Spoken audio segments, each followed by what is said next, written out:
Dumating na nga yung in-order namin na helmet para kay Mavis dahil ang hilig nilang sumama sa daddy niya kapag lalabas para may bilin na kahit na ano gamit ang e-bike. Siyempre, safety first tayo palagi. Kahit na e-bike lang yun, kailangan naka-helmet pa din ng kids. Hindi naman tayo katulad ng iba dyan. Toinks. At opo, tinidor ang gamit ko dahil hindi ako makahanap ng gunting, so tinidor na lang ang ginamit ko. So ito yung helmet, color pink, syempre dahil pink ang gustong color ni Ate Mavis. Pink ang kinuha natin.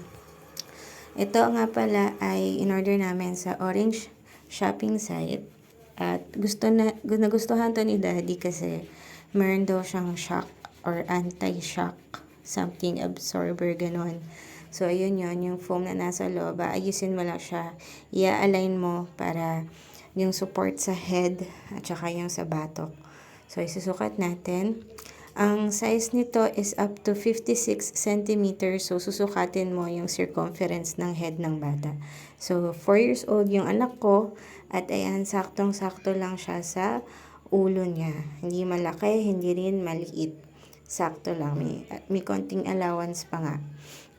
So, ayan, ang napakaganda niya. At sinukat ko rin yan sa aking 9 years old na anak na nasa almost 57 centimeters yata yung head niya.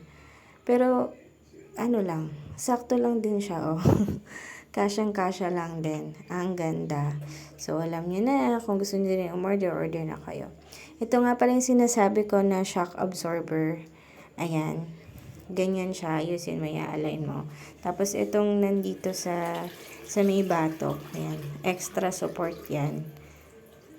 Para sa safetyness ng ating mga kids. Maganda siya, makapal at very chic yung design. Ayan, marami siyang vents para hindi mainit sa ulo ng bata habang nagbabiyahe. Bye-bye!